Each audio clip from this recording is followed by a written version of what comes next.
Hello दोस्तों, नमस्कार। मेरा नाम है रोहित कुमार। आप सभी का स्वागत है हमारे इस यूट्यूब चैनल पे। कक्षा 10 के लिए गणित अरिहंत प्रकाशन वाली जो पुस्तक है उसमें बीजगणित के जितने भी चैप्टर थे हमने पढ़ा दिए थे उसके बहुविकल्पी प्रश्नों को, क्योंकि इस वीडियो फॉर्मेट में हम केवल बहुविकल्पी प्रश्नों को हल करने का प्रयास कर रहे होते हैं। तो यूनिट टेस्ट जो आपको देखने को मिल जाता है उसमें भी अच्छे खासे प्रश्न मिल जाते हैं। तो सभी बहुविकल्पी प्रश्नों के हल हम यूनिट टेस्ट वाले जो बहुविकल्पी प्रश्न दिए गए हैं उनको हल करने वाले हैं।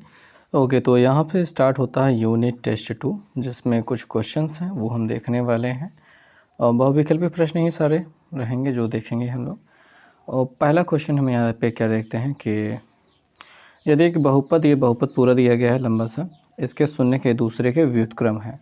इसमें सबसे बड़ी बात यही है कि जो दोनों शून्य के एक दूसरे के व्युत्क्रम है तब के का मान ज्ञात करना है। मैं अगर आपको समझाना चाहूँ कि व्युत्क्रम होने का मतलब क्या होता है, तो जैसे एक शून्य अल्फ़ा हो गया तो दूसरा वाला 1/अल्फ़ा होना चाहिए। यही इस बात को दर्शाता है कि ये दूसरे के व्युत्क्रम है, तो ये 1/अल्फ़ा होगा। अब शून्यकों का योगफल -b/a होता है और शून्यकों का गुणनफल c/a होता है। तो वही हम यहाँ पे गुणनफल के रूप में लेने वाले हैं। तो अगर हम इनका गुणनफल करते हैं तो मान लीजिए हम इनका गुणा करते हैं तो हमको क्या मिल जाएगा, c/a मिल जाएगा। अब आप c देख सकते हैं यहाँ पे क्या दिखाई दे रहा है c के रूप में, तो आपको यहाँ पे 4k दिखाई दे रहा है और a के रूप में k² + 4 दिखाई दे रहा है। तो उसी चीज़ को यहाँ पे रखना है। और उससे पहले आप ये देखेंगे कि ये अल्फ़ा अल्फ़ा कट जाएगा और क्या मिल जाएगा, 1। ठीक है, तो कुल मिला के यहाँ पे 1 मिलेगा और 1 बराबर क्या कर देंगे, c की जगह पे अपना 4k था तो 4k रख देते हैं, बटे a की जगह पे k² + 4 था तो यहाँ पे k² + 4 आ जाएगा। अब आप समझ पा रहे हैं कि ये जो पूरा मामला है ये कहाँ जाएगा, ये जो नीचे दिखाई दे रहा है ये सब इस पक्ष में जाएगा, तो वहाँ पे भेजते हैं। गुणा करने के बाद क्या हो जाएगा, कुछ बदलाव तो होगा नहीं, वहाँ पे आपको k² + 4 ही दिखाई देगा, बराबर यहाँ पे 4k हो रहा है। और अब इस 4k को हमको इस तरफ भेजना है जो कि इधर जाके माइनस में हो जाएगा। ठीक है, तो हमें क्या देखने को मिल जाएगा, 4k² और यहाँ पे -4k + 4 बराबर 0। यहाँ पे अच्छे से हम गुणनखंड कर सकते हैं। यहाँ पे बाकायदा फार्मूले के रूप में देखिए, आप देख सकते हैं ये a² हो रहा है, ये b² हो रहा है, यहाँ पे -2ab हो रहा है। अगर आप समझ पा रहे हैं तो आप ऐसा कह सकते हैं कि ये k² है, यहाँ पे +2² है और यहाँ पे -2 गुणते k गुणते 2 है। ओके, मैंने कुछ कम जगह में लिखने की कोशिश कर ली। तो k² हो जाएगा -2 गुणते k गुणते 2 और प्लस यहाँ पे ये 2 का स्क्वायर है। तो ये डायरेक्ट फार्मूला अपना बन रहा है किसका, k - 2 का होल स्क्वायर। तो यहाँ से अगर आप देखेंगे तो आपको मिल जाएगा k - 2 2 बार मिल जाएगा, k - 2 2 बार मिल जाएगा। और दोनों ही बार अगर आप 0 के बराबर करेंगे तो k बराबर क्या देखने को मिलेगा, k बराबर आपको +2 देखने को मिलेगा। तो +2 आपको कहाँ दिखाई दे रहा है, ये पहला वाला विकल्प सही हो रहा है। अब दोनों ही बार +2 मिल रहा है, -2 आने की कोई संभावना नहीं है। तो उम्मीद करते हैं आपको समझ में आ गया होगा कि इस प्रश्न को कैसे करना है। अगला वाला प्रश्न यहाँ पे देख रहे हैं जो कि समांतर श्रेणी का है। और समांतर श्रेणी में आपको कहा गया है कि निम्नलिखित परिभाषित अनुक्रम के पहले 3 पदों को लिखिए। अनुक्रम आपको ये दिखाई दे रहा है an = n² + 1। यहाँ पे इस प्रश्न को हल करने के लिए आपको ज़्यादा कुछ मेहनत करने की आवश्यकता नहीं है, बड़ी आसानी से आप इसका प्रश्न आंसर निकाल सकते हैं। अगर आपको a1 निकालना है तो जहाँ पे यहाँ पे n दिखाई दे रहा है वहीं पे आपको 1 रख देना है बस। ठीक है, तो हम कह सकते हैं कि हमारा a1 बराबर जो है उसके बराबर हो जाएगा 1 की घाते 2 + 1, यानी कि 1 + 1 बराबर 2 देखने को मिल जाएगा सभी में। देखिए डी वाले विकल्प में 2 नहीं दिखाई दे रहा है, यानी ये गलत हो गया। और अगर A2 की बात कर लेते हैं तो हम यहाँ पे 2 रखेंगे, n की जगह पे 2 रखेंगे, तो 2 की घाते 2 + 1, 2 दूनी 4 हो जाएगा।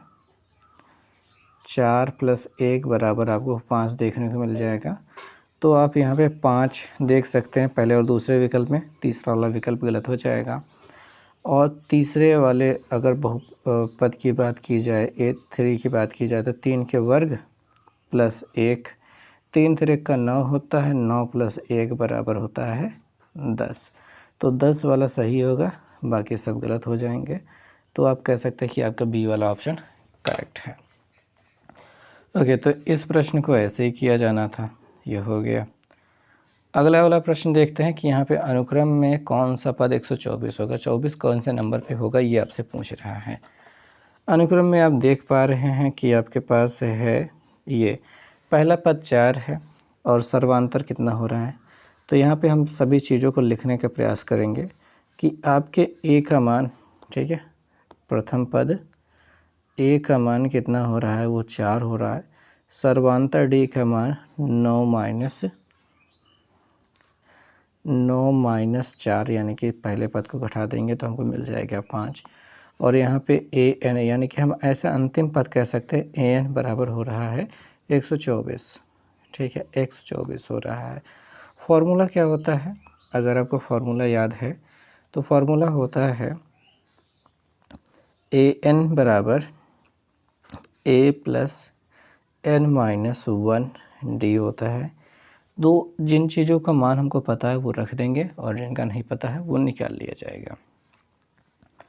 an का मान आपको पता है कि 124 जो दिखाई दे रहा है वो an की जगह रखा जाएगा, 124 बराबर a की जगह पे 4 रखा जाएगा, प्लस n - 1 रख दिया जाएगा। और d की वैल्यू अपनी 5 हो रही थी तो वही 5 यहाँ पे रख दिया जाएगा। ओके, तो इतनी चीज़ें आपको समझ में आने के बाद आप बहुत ही आसानी से लगा पाएंगे इस प्रश्न को।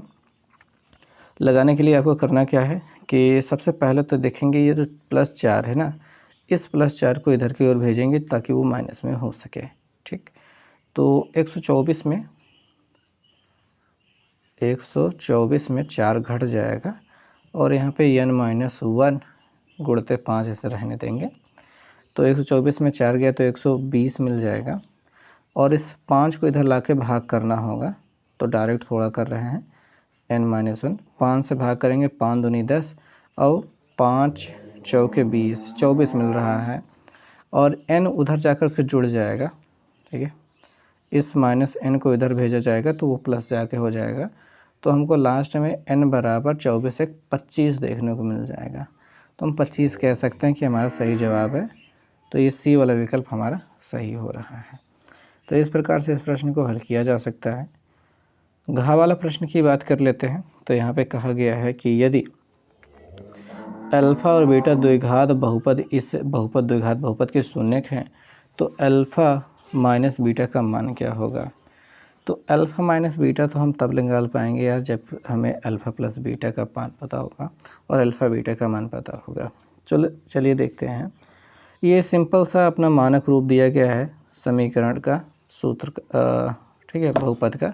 तो कुछ भी बहुत अलग नहीं होगा, बस अल्फ़ा प्लस बीटा बराबर जो होता है -b/a वो रहेगा और अल्फ़ा बीटा बराबर जो गुणनफल होता है अल्फ़ा बीटा बराबर c/a होता है वो रहेगा। यहाँ पे इतना वर्क करेगा। अल्फ़ा माइनस बीटा निकालने की तरकीब क्या होगी, किस तरीके से आप इसको निकाल सकते हैं। पर विकल्प को देखते हुए हमको नहीं लगता है कि इस तरकीब का कोई काम होगा। यहाँ पे देखिए b² - 4ac/a ऐसा कुछ लिखा गया है। तो इस हिसाब से अगर देखा जाए तो हमारे जो शून्यक होते हैं सिरधार 4 के रूप से, तो देखा जाएगा क्या होगी बातें कि x बराबर तो अपना होता है -b ± √b² - 4ac/2a होता है। क्या आप इस बात से सहमत हैं। और अगर इस बात से सहमत हैं तो आपको ये भी पता होगा कि अगर इसके लिए अल्फ़ा की मान की बात की जाए तो हम यहाँ पे प्लस वाला चिन्ह ले सकते हैं कि -b प्लस अकेले लेकर के √b² -4ac हो जाएगा बटे 2a हो जाएगा। ये अल्फ़ा का मान हम कह सकते हैं। और बीटा का मान कह सकते हैं -b और यहाँ पे माइनस ले लिया जाए √b² -4ac बटे 2a कह सकते हैं। ये हमारे बीटा का मान हो जाएगा। इनको घटाने की बात की जा रही है, अल्फ़ा में से अल्फ़ा माइनस बीटा निकालने की बात की जा रही है, तो अल्फ़ा माइनस बीटा ही निकालते हैं। तो अगर आप इसमें घटाना चाहेंगे तो आप अल्फ़ा माइनस बीटा के रूप में क्या पाएंगे, थोड़ा सा ध्यान देने वाली बात यह होगी कि आगे वाले में तो कुछ चिन्ह में परिवर्तन होना नहीं है, पीछे वाले के साथ में जो रखा जाएगा इसमें चिन्ह के परिवर्तन होंगे। क्या होंगे? माइनस के गुणा होने की वजह से ये प्लस में, सॉरी मुझे थोड़ा सा दूसरा यूज करना चाहिए था, ये यहाँ पे ये प्लस में और ये भी प्लस में हो जाएगा। ठीक है, नीचे वाला हर 2a बराबर है तो उसमें कोई बदलाव नहीं होगा, जो भी घटाना होगा खाली ऊपर ऊपर हो जाएगा। और अगर आप ये बात समझ पा रहे हैं कि आपका ये जो 2b जो b है वो प्लस माइनस में होने की वजह से कट जाएगा, तो आप सही समझ पा रहे हैं। और दूसरा, ये जो अंडर रूट के अंदर मटेरियल दिया गया है ये प्लस में होने की वजह से जुड़ जाएगा, तब भी आप सही समझ पा रहे हैं। यानी कि आपको क्या मिल जाएगा, 2 मिल जाएगा आगे और √b² -4ac पूरे के बटे जो 2a है वो ही रहेगा। आप यहाँ पे 4a मत कह दीजिएगा, क्योंकि हर बराबर जब होता है तो ऊपर वाले को जोड़ घटाना होता है, नीचे वाले के पर कोई प्रभाव नहीं पड़ता है, उसमें किया भी नहीं जाता है। अब यहाँ पे देखिए 2 से 2 कैंसिल हो रहा है, तो b² -4ac जो कि अंडर रूट के अंदर है उसके बटे केवल a प्राप्त हो रहा है। तो ऐसे में कह सकते हैं कि आपका जो पहला वाला विकल्प है वो सही है। ठीक है, तो इस प्रश्न का उत्तर इस प्रकार से देना था, और इसको तो बिना लिखे हुए भी कर सकते थे, लेकिन चलिए लंबा सा लिख कर के दिखाया, समझाया, ताकि आपको अच्छे से समझ में आए, कोई दिक्कत ना हो। अब यहाँ पे एक बहुपद दिया गया है जो कि 3 घात बहुपद है। ठीक है, त्रिघात बहुपद है, इसमें शून्यकों का गुणनफल आपसे पूछ रहा है। तो अगर आपको याद रहे तो भाई समझो कि alpha plus beta plus gamma इसके बराबर होता है -b/a। यहाँ पे alpha beta plus beta gamma plus gamma alpha इसके बराबर होता है c/a, और अल्फ़ा बीटा गामा तीनों का गुणनफल जो होता है वो -d/a होता है, अगर आपको याद रहे तो हमको यहाँ पे शून्य का गुणनफल पूछ रहा है, जिसका सीधे सीधा अर्थ होता है कि वो अल्फ़ा बीटा और गामा के बारे में पूछ रहा है।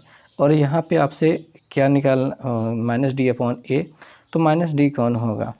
तो देखेंगे यहाँ पे जो पीछे -6 दिखाई दे रहा है वो d होगा, और आगे यहाँ पे 3x³ के साथ जो 1 दिखाई दे रहा है, जो दिखाई भी नहीं दे रहा है, वो a होगा। तो यहाँ पे आपको जो आंसर में मिलेगा वो -6, एक माइनस तो उसका भी लगना था यार, तो माइनस माइनस प्लस हो जाएगा, सॉरी बात समझेंगे। एक माइनस ये फार्मूले वाला, ठीक है, और एक माइनस उसके पास खुद का अपना पर्सनल वाला है। ठीक है, यहाँ पे 6 के पास है, तो 2 माइनस मिलकर के प्लस हो जाएगा, बटे 1 कर देंगे तो आपको +6 देखने को मिलेगा। नहीं तो आपसे गलती हो सकती थी, +6 -6 में कन्फ्यूज़ हो सकते थे। यहाँ पे सी वाला विकल्प जो +6 है वो सही रहेगा, गलती नहीं करेंगे, नहीं तो आती हुई सवाल चली जाएगी हाथ से। तो यहाँ पे बड़ी तकलीफ़ इसी बात की होती है कि सवाल आ रही है और आके चली गई, मतलब गलत हो गई। ओके, तो आगे वाले क्वेश्चन पे चलेंगे। इस प्रश्न में हमको कहा गया है कि एक निम्न समीकरण दिया है, 2 समीकरण दिए गए हैं, हम दोनों समीकरणों को देख पा रहे हैं, इनके अनंत हल होंगे। देखिए, अनंत हल होने के लिए संपाती होने चाहिए, और संपाती होने के लिए a1/a2 बराबर b1/b2 और बराबर c1/c2 होना चाहिए, यानी हर चीज़ बराबर होनी चाहिए, तभी ये अनंत हल रख पाएंगे। अब यहाँ पे जब इतना आपको समझ में आ ही गया है तो क्यों ना यहाँ पे बटे कर ही लिया जाए। ठीक है, a1 की जगह पे आपको 2 दिखाई दे रहा है, 2 बटे, और a2 की जगह पे आपको 2a दिखाई दे रहा है, तो 2a हो गया। बराबर यहाँ पे B1 की जगह पे 3 दिखाई दे रहा है, y नहीं लिखेंगे, खाली 3 लिख देंगे। और यहाँ पे आपको क्या दिखाई दे रहा है, a प्लस b अकेले दिखाई दे रहा है। और जो C1 की बात करेंगे तो ये देखिए बराबर की उस पार है, इधर आएगा तो -7 होगा और वो वाला भी -28 होगा। हालांकि माइनस माइनस कैंसिल ही हो जाएगा तो लिखने का कोई फ़ायदा था नहीं, पर ठीक है लिखना तो ज़रूरी है, बताना तो ज़रूरी है आपको ना। तो ये माइनस माइनस कैंसिल हो जाएगा, 7 चौके 28 भी हो जाएगा, तो आपको 1/4 ही दिखाई देगा। अब हमको क्या चाहिए, बेसिकली हमें चाहिए ए और बी के बीच का रिलेशन। आप ऑप्शन में देख सकते हैं ए और बी के बीच का संबंध ही हमसे पूछ रहा है कि, या फिर a बराबर 26 भी कह रहा है। तो a बराबर 26 निकालने की जो प्रक्रिया है वो इन दोनों से है। तो क्या आप 26 निकाल पाएंगे? मेरे ख्याल से a बराबर 26 तो नहीं मिल पाएगा यहाँ से, जब दो कट जाएगा तो 26 वाला तो निकाल पाना मुश्किल ही है, मुश्किल क्या इम्पॉसिबल ही है। तो हम क्या निकाल सकते हैं, वो हम ये निकाल सकते हैं कि ए और बी के बीच का रिलेशन निकाल सकते हैं। ए और बी के रिलेशन में निकालने के लिए हमको इस मटेरियल की आवश्यकता नहीं होगी, तो हमें केवल इसकी ज़रूरत है। अच्छा, यहाँ पे हमने जो 2 काटा था वो अभी भी काटा ही रहेगा, कोई मतलब नहीं है। और हमको तिरछा गुणा कर देना है बस, ठीक है, तिरछा गुणा कर देना है। यहाँ पे देखेंगे, यहाँ पे 1 मिला है, ऊपर 1 मिला है। अगर इस हिस्से को, ठीक है, इधर गुणा किया जाए, इसका इधर गुणा किया जाए तो क्या मिल जाएगा? तो a प्लस बी का अगर 1 में गुणा करोगे तो आपको a प्लस बी ही मिलेगा। तो हम यहाँ पे a प्लस बी लिख रहे हैं, बराबर इस a का 3 में जब गुणा किया जाएगा तो आपको 3a मिल जाएगा, तो 3a लिख दे रहे हैं। इस a को उधर पहुँचाना चाहिए ताकि घट जाए, पक्षांतर करेंगे तो b बराबर हो जाएगा 3a में, देखे 1 घट जाएगा तो आपको क्या मिल जाएगा, 2a मिल जाएगा। तो b बराबर 2a दिखाई दे रहा है b वाले विकल्प में, यानी काम बन जा रहा है, तो कोई दिक्कत नहीं है। तो चीज़ें समझ में आ रही हैं, बहुत बढ़िया बात है।